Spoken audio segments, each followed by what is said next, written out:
Muy buenos días a todos, soy Santiago Alzate y les voy a hacer mi presentación sobre la Comisión Coreográfica.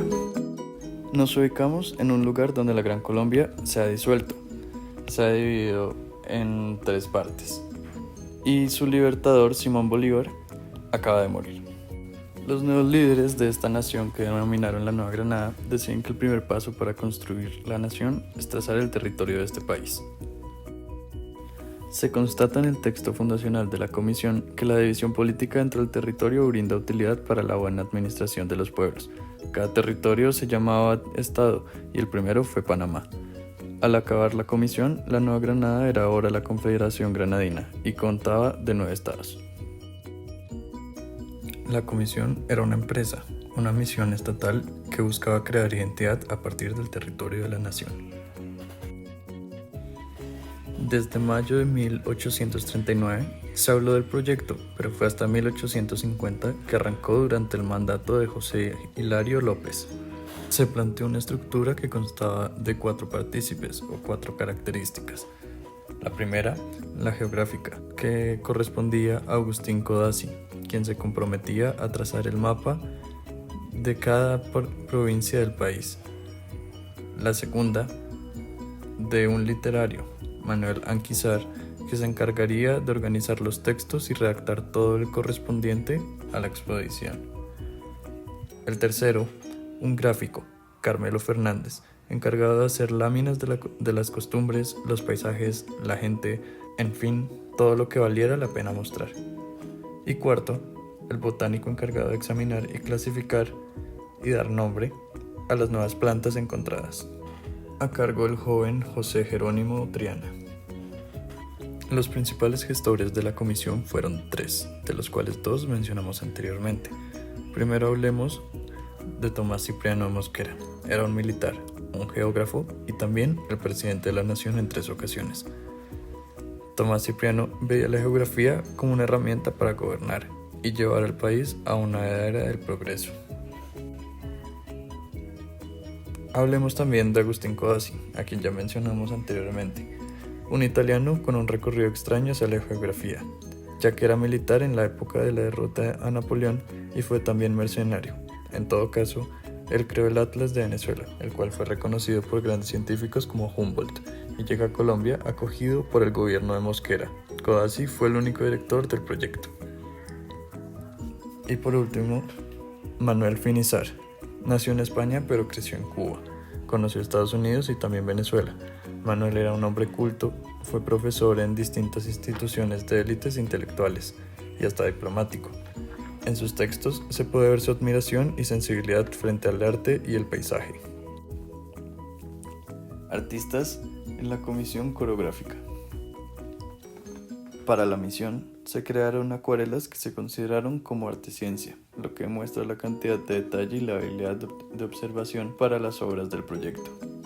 El primer pintor, Carmelo Fernández, según Beatriz González, fue un típico personaje del romanticismo en América. Este hombre hacía de todo, era militar en la lucha por la independencia, dibujante, pintor, grabador y hasta ingeniero militar. Tuvo una educación muy particular y movida, ya que creció en medio de la guerra de independencia. No obstante la pobreza de su familia, Carmelo tuvo mucha relación con los combatientes del ejército patriota. La primera persona en valorar su arte fue su tío, de apellido Páez, y vio los dibujos que Carmelo hacía de las tropas o las hazañas militares. Luego fue enviado a Venezuela, aún muy joven, y su tutor fue un político y periodista de apellido Landel, quien lo matriculó por su talento en una escuela de artes. Los viajes de Carmelo siguieron a sus 14 años y empezó a estudiar el dibujo y las acuarelas en Nueva York, junto a los hijos de Landel, hasta que la riqueza de la familia se acabó. Entonces Fernández tuvo que volver a Venezuela y retomó el ejercicio militar. En este periodo conoció mucho del territorio colombiano y sus condiciones naturales. También conoció a Simón Bolívar, con quien compartió en varias ocasiones como su protector. Pero su vida militar no siempre fue tan tranquila, ya que su tío se había rebelado contra Bolívar y este le saboteaba el desarrollo de su carrera. Fernández quedó prisionero en la Soledad para el año de 1831 y durante un tiempo tuvo que quedarse en ese pueblo en donde dependió económicamente de vender retratos miniaturas para vivir. Estas miniaturas eran acuarelas sobre marfil, una técnica que en Bogotá se practicaba con regularidad, y esta que vemos es la única conocida de Carmelo Fernández. Fernández volvió a Colombia en el año de 1842 y por sus conocimientos de la litografía se le encomendó hacer 22 dibujos sobre la ceremonia fúnebre de Bolívar en un trayecto desde Santa Marta hasta Caracas. En estas había dibujos de Santa Marta, buques, iglesias o la procesión fúnebre del Libertador. Se dice que el estilo de estas obras fue cambiando durante el proceso. Las de Santa Marta son descritas como piezas muy sencillas y las de Caracas parecen dibujos en las calles e iglesias de París. Esto se dio por la intervención de artistas y litógrafos franceses que adaptaron las obras al gusto de la época.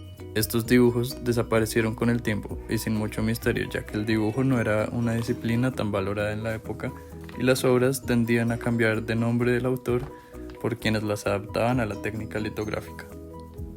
Sin embargo, no todos los dibujos de Fernández se perdieron.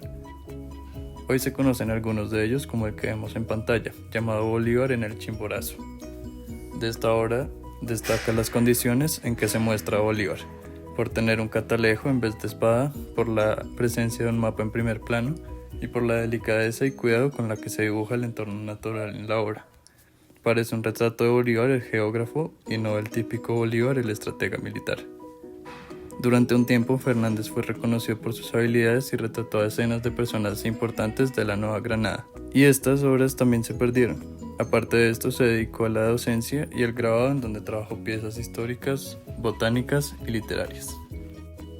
Después de ese periodo aparece una publicación anónima ofreciendo servicios de dibujo, litografía y miniaturas acuarela en un semillero de talla grande llamado El Neogranadino en Bogotá, y se trataba seguramente de nuestro Carmelo Fernández, quien ocultaba su identidad porque otra vez la situación política se encontraba tensa por ser el sobrino de Páez. Pero al final de ese año se publicó una imagen a su nombre con Agustín Codazzi, con quien en menos de un año empezaría la misión de la Comisión Coreográfica. Una crónica del Neogranadino dice respecto a la comisión: el señor Fernández le enriquecerá con sus cuadros, porque los modelos que se presentan a su pincel no le es dado a todos los artistas a poseerlos. Carmelo Fernández realizó 29 láminas que muestran los paisajes de fenómenos naturales, lugares de importancia arqueológica e histórica, vías de comunicación, razas y costumbres. Gabriel Giraldo Jaramillo, un escritor de arte, cataloga sus obras como las mejores de la expedición por la calidad técnica de sus detalles y por la composición característica del arte-ciencia, donde el integrar a personas en los espacios de la naturaleza servía para dimensionar el tamaño de los entornos y su majestuosidad. Lastimosamente, el trabajo de Carmelo Fernández en la comisión duró solo 2 años.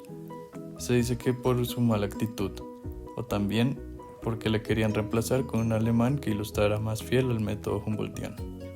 En todo caso, Carmelo vivió muchos años más siguiendo su labor de artista, docente y ayudando como un ingeniero en obras públicas.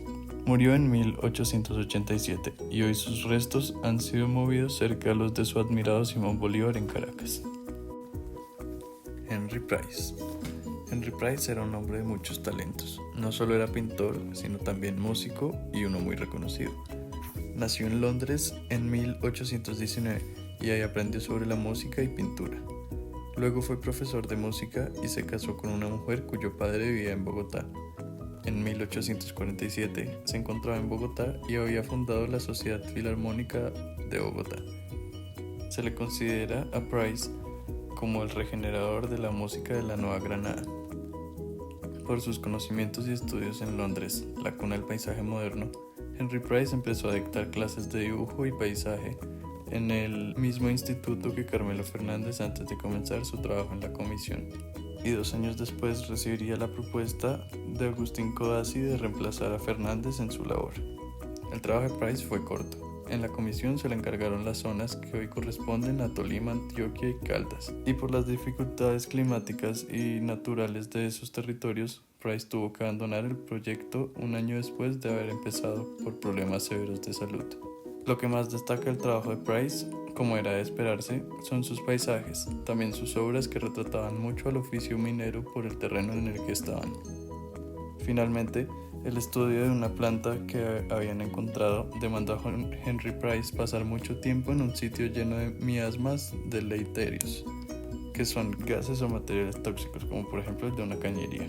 El caso es que al pasar mucho tiempo en cercanía de estas sustancias, o se dice también que por una intoxicación con pigmentos de acuarela, Price se enfermó gravemente, hasta se le paralizó la mitad de su cuerpo y tuvo que abandonar la misión. Por la enfermedad, Price volvió a Estados Unidos en busca de tratamiento, y ahí murió en el año de 1863. Estas son algunas de las obras que Price realizó para la comisión. En estas podemos ver su destreza para la representación del paisaje y su virtud del dibujo. A Price se le atribuye el utilizar técnicas que eran muy desconocidas en el país. El tercer pintor fue más que nada un militar, no como Carmelo Fernández, que era tan militar como artista. María Paz estuvo desde pequeño vinculado al arte de la guerra, y en él creció y escaló obteniendo distintos títulos de rango y prestigio. En el año de 1849, un año antes de que comenzara la expedición, Manuel María Paz se encontraba tomando clases de cartografía y dibujo con Agustín Codazzi en el colegio militar formado por Mosquera. Y desde entonces mantuvo relación con Mosquera y Codazzi, y fue por esto que se le consideró para hacer parte de la misión hasta el fin de ella, en 1959. Sus obras podrían ser consideradas las de menor calidad alrededor de sus antecesores, esto si hablamos en un sentido artístico, pero en un modo práctico se le reconoce a María Paz por su calidad en el detalle y en su representación, ya que se apoyaba en fotografías para eso. De hecho, sobre las obras para María Paz se hizo un descubrimiento del último artista que mencionaremos de la comisión, y se trata de Leon Ambrose Gauthier. Gauthier era un pintor que podríamos llamar como desconocido. Sus obras hoy en día cuestan entre 500 y 7.000 libras. Aún así, Gauthier es conocido en toda Latinoamérica, ya que viajó desde México y pasó por Cuba, Panamá, Colombia, Ecuador y Chile. Hacía retratos, paisajes, dibujos, un poco de todo. Desde el año de 1853, antes de que se oficializara el contrato de Manuel María Paz, Gauthier comienza a asistir la labor del dibujo y en el retoque de algunas láminas. Se dice incluso que gran parte de las láminas atribuidas a María Paz corresponden en realidad a este artista viajero.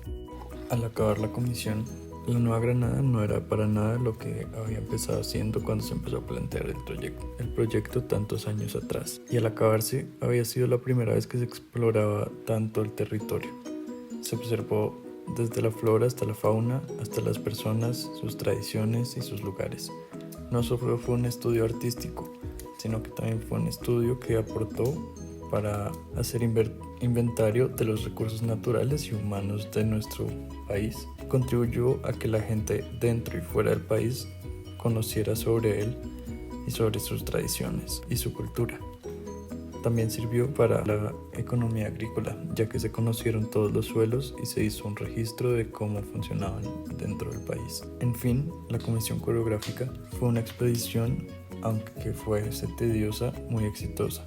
Sus láminas son una de arte y el resultado cultural y estudioso no tiene valor. Lastimosamente, fue hasta el año 64 que se firmaron los contratos para publicar la obra en París, y en el año de 1886 se eliminaron los estados y se crearon los departamentos, lo cual hizo que la carta geográfica fuese obsoleta. Sin embargo, el contenido artístico de las láminas perseverará para siempre como el registro incambiable de lo que somos.